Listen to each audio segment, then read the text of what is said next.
My sister and niece are coming to live with us. Henry, my husband, surprised me by suggesting that I, a stranger in this situation, should find a cheap apartment to move into. I was shocked and couldn't believe what I was hearing. The house we live in actually belongs to my in-laws, but it's under my name. Although I'm okay with transferring ownership to Henry, I find it hard to accept that I'm still paying the $3,600 mortgage on it. After thinking about it for a while, I smiled and told Henry that I could move out. But then I would want a divorce.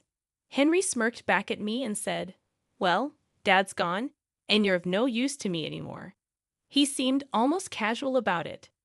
"Since you brought it up, don't expect any share of the property," he added condescendingly. Feeling hurt, I lowered my face and covered my mouth. "Okay," I replied, trembling as I heard the shakiness in my voice. Henry burst into laughter. "Cry all you want. Did you think I'd beg you to stay? Blame yourself for being abandoned by your husband," he taunted. I held back my tears, or rather my laughter. Henry had no idea what was coming for him. To distract myself, I thought about where I would live next. Oh, that place would be perfect. A $2 million luxury condo came to mind. Let me tell you a bit about myself. I'm Lisa, 34 years old, and my husband, Henry, is 36. He works as a staff member at a private girls' high school. He's quite popular among the students, often receiving multiple gifts on his birthday. Whenever this happens, he acts like he's annoyed, as if to say, "Give me a break." Once I jokingly mentioned to him not to make that face in front of the girls who give him those gifts. He just clicked his tongue in response. "But why do they give them to me, even though I wear a wedding ring?" he asked. "It's nice to receive gifts from them," I reminisced, recalling my own high school days when I had a crush on a teacher who was 10 years older than me. Henry often warns about workplace scandals spreading viciously. Thankfully, despite the attention from young students, I never worried about him crossing the line. His earnestness probably comes from his father, who was also a teacher. We currently live with Henry's parents in their house. Our plan was to move out once we had kids, but unfortunately, that hasn't happened yet. I also work part-time, but we don't have much savings beyond what Henry brings in. Living with my in-laws is comfortable, and they're very kind to me. My main concern right now is my father-in-law's declining health. He's struggling to walk and can't enjoy his walks like he used to, so we bought a wheelchair to help him get out more. I switched to a morning shift at a bakery to spend afternoons with my in-laws. I don't have my own parents anymore, so I treasure my in-laws like they're my own. My parents left me some inheritance, but I still wish they were here. Henry has an older sister named Kelly, several years older than him. Kelly's husband works for a major company, and they have a 17-year-old daughter named Rachel. Henry and I got married a decade ago. Back then, Kelly, who was already working, often left Rachel with our parents. I've always been close to Rachel. She adores me like a real sister. Even though Rachel doesn't need to stay with us anymore, we still keep in touch regularly. On the other hand, Kelly and I never really got along. The first time I met her parents, Kelly's first comment to me was, "I thought he would choose someone cuter," and she laughed. Henry didn't defend me, and if his parents hadn't been upset with Kelly at that moment, I probably wouldn't have married Henry. I don't judge people solely by their looks. What's inside matters to me for marriage. Henry later said he valued what was inside, trying to make amends, but it didn't resonate with me. I felt his parents cared for me more, immediately getting upset on my behalf. That's when I decided I wanted to repay my in-laws for their kindness, since I couldn't do so for my own parents. Lately, Kelly often comes back home and talks with Henry and his parents, but she doesn't speak to me directly about it. Apparently, Kelly and her husband are constantly arguing, despite both working. She gets criticized for not doing enough housework. "Well, if I had a part-time job like Lisa, I could handle the housework too. But I work full-time," she snidely remarked, glancing at me. Kelly often compares herself to me, probably because her parents defended me when we first met, and Henry ended up defending me later. Lisa only manages because her mom helps her. If she were alone, she wouldn't cope at all, Henry chimed in, laughing. When our eyes met and my mother-in-law looked coldly at me, Henry quickly changed the subject. But Lisa is really trying hard, you know. She's been taking care of Dad since his legs got bad, ignoring Kelly's surprised look. I went to the bedroom, worried, and called Rachel. She said calmly, "Oh, that's just Mom being unreasonable." She could do household chores while Rachel was at school, but for some reason, she didn't. From what Rachel said, it didn't seem like she was being unfairly scolded. Henry generally sides with Kelly. Kelly is competitive with me, and it seems like Henry is competitive with his brother-in-law, who works at a prestigious company. But in my opinion, Henry is clearly losing. His brother-in-law contributes much more financially to his family. It's not about earning less. It's about how much of their salary they spend on their family. I don't know the exact details of Henry's income, and he doesn't seem to know or care about how much money I have or earn from my part-time job.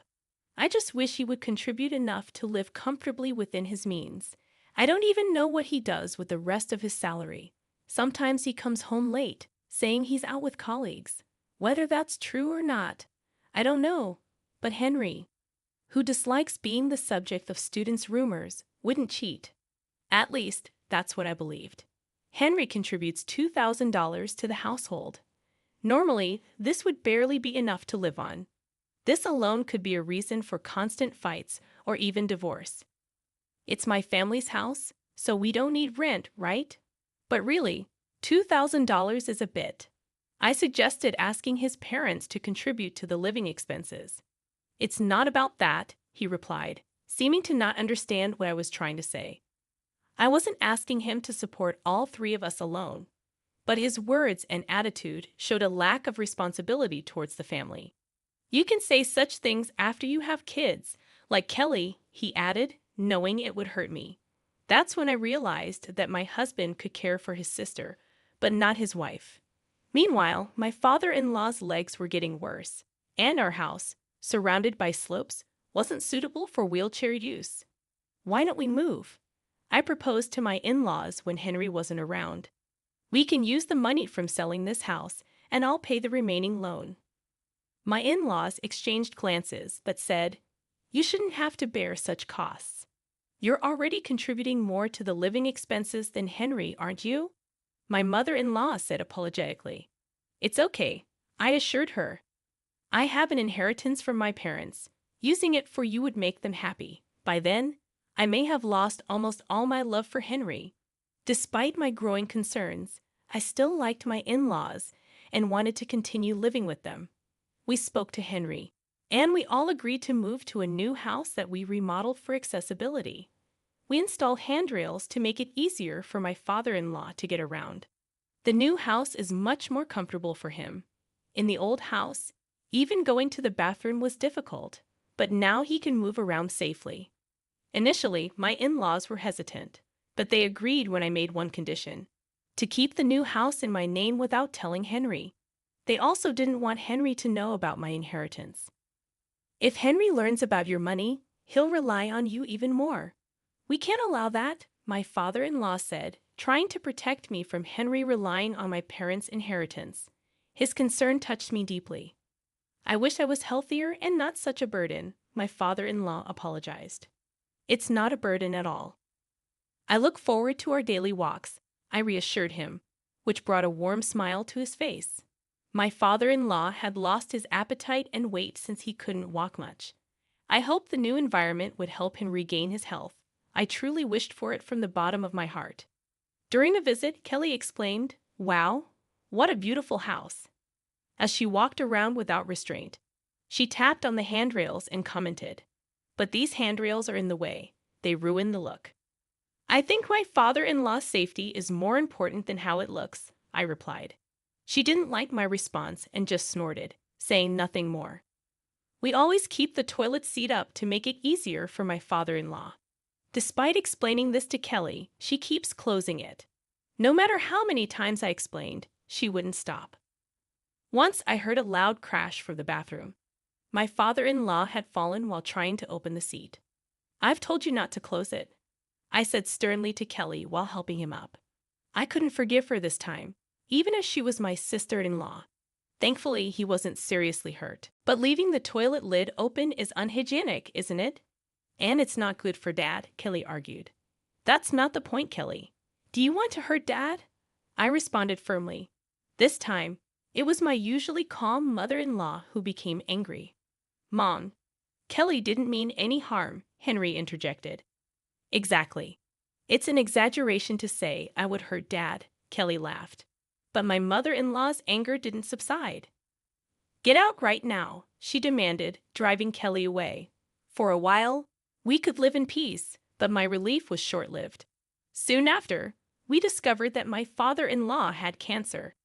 It had already spread throughout his body by the time it was found, and there was nothing we could do. He passed away just 6 months later. After the funeral, I overheard a shocking conversation from the living room. Now that Dad's gone, this house will be yours, right? Henry speculated. I wonder. Maybe it's left to Mom when mother-in-law's face tensed up.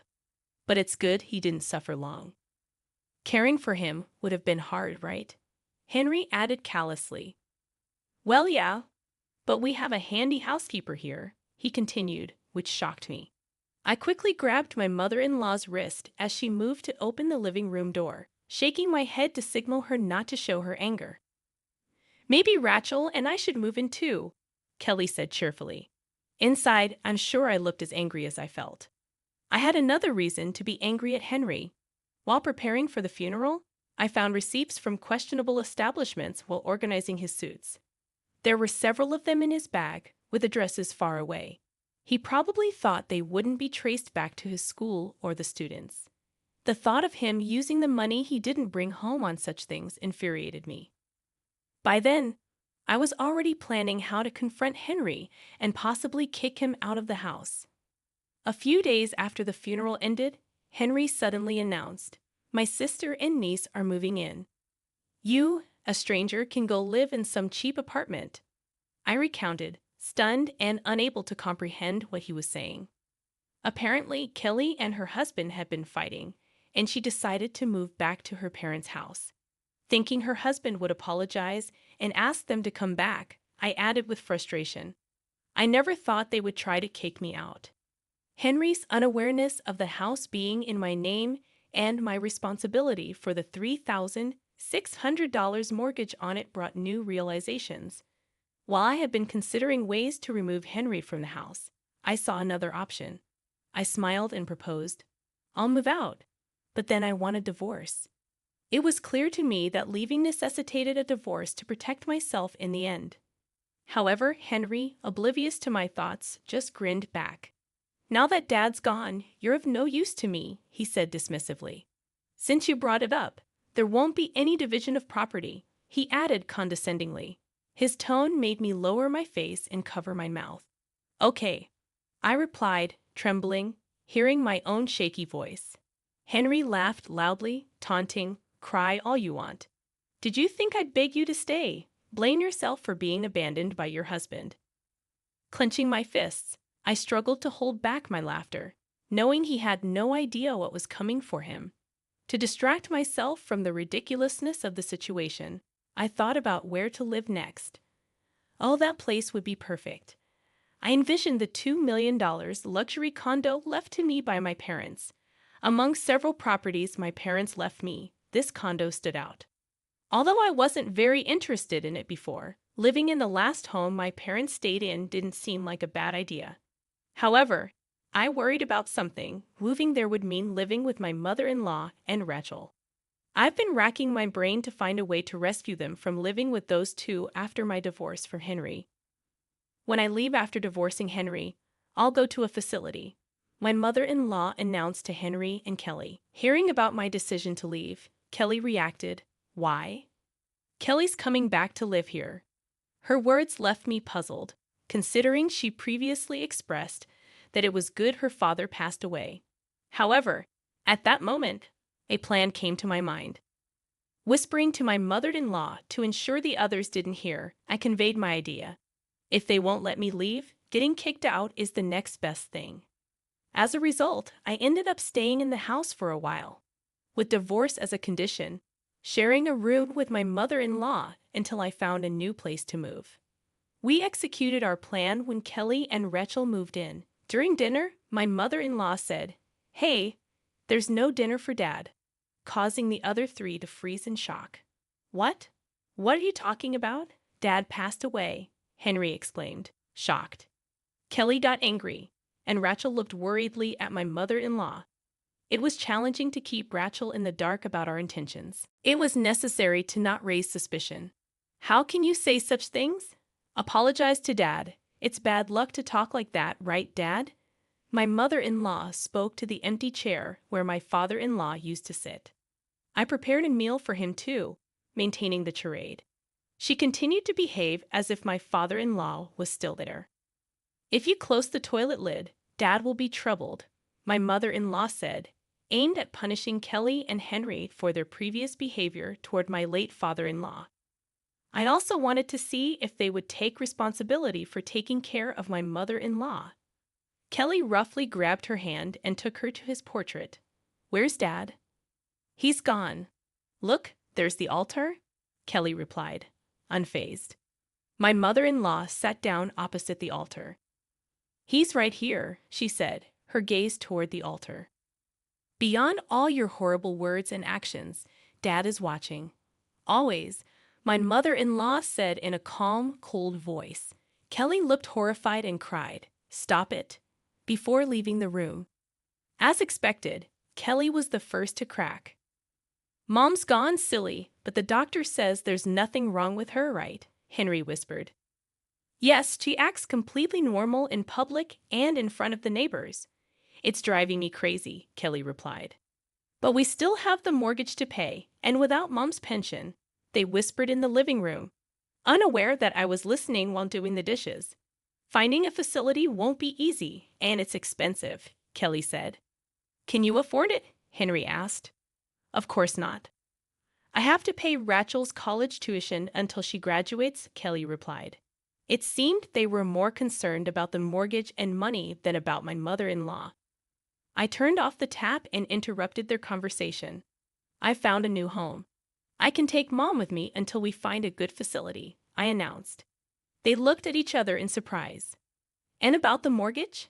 "I've been the one paying it," I continued. "What? Really?" Henry mumbled to himself.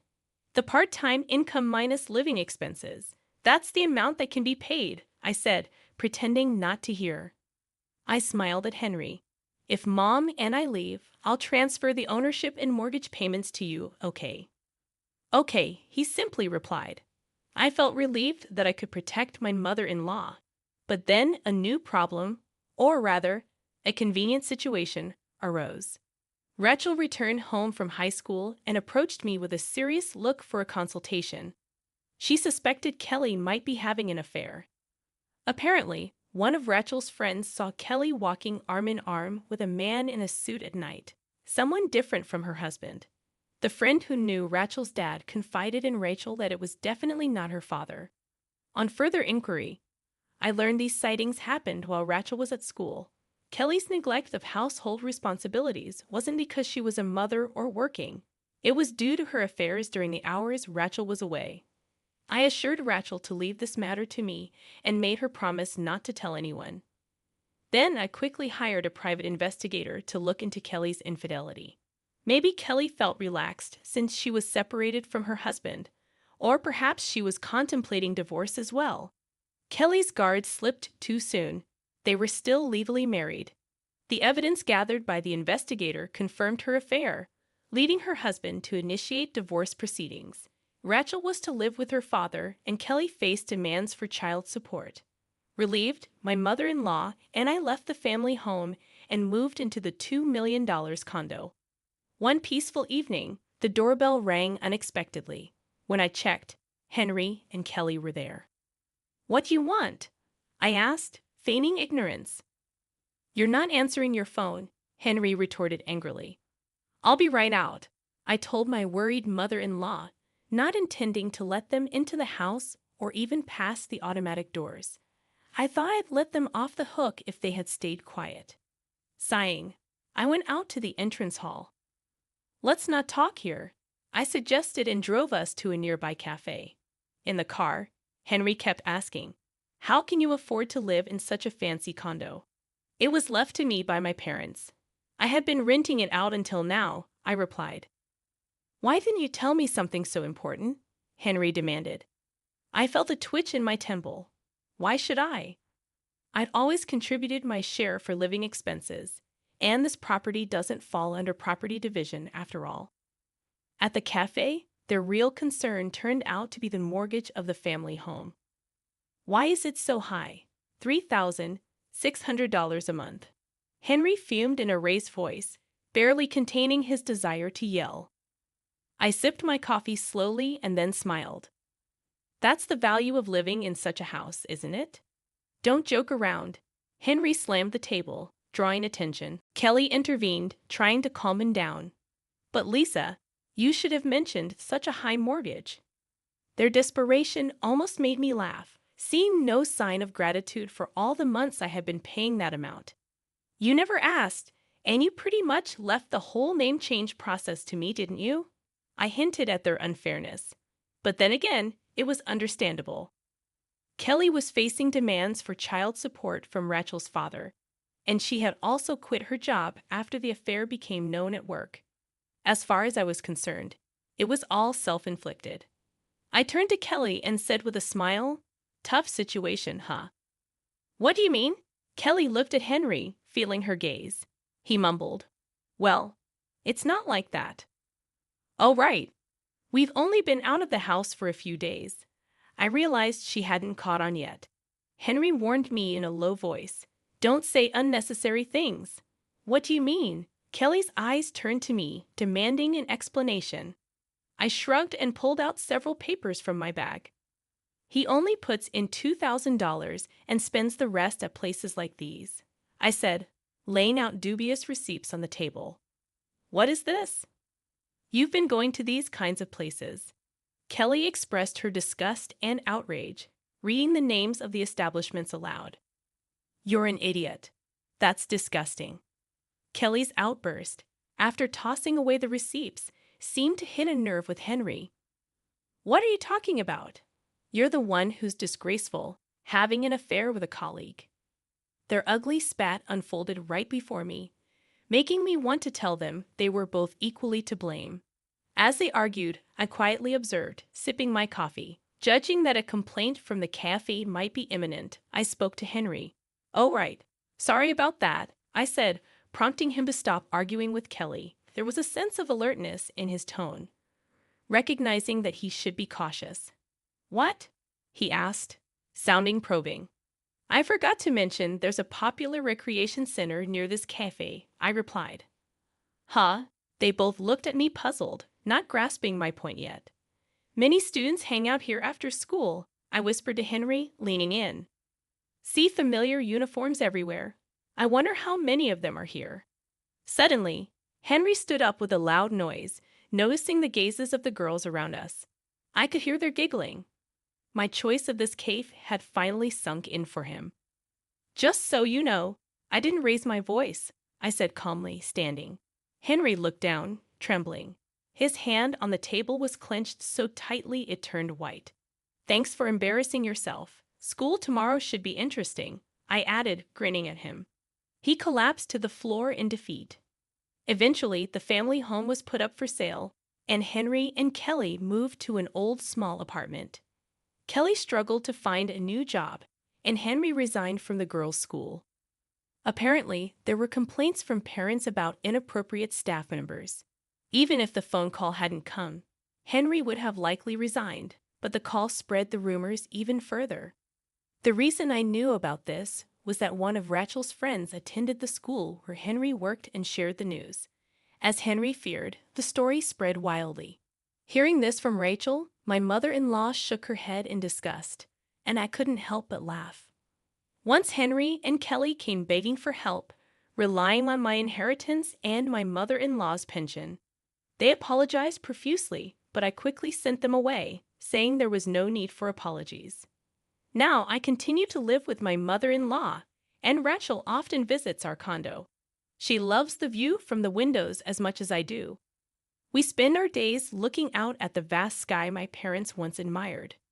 With the curtains wide open, we enjoy our meals feeling on top of the world. I cherish this life, hoping to show the filial piety to my mother-in-law that I couldn't show to my parents.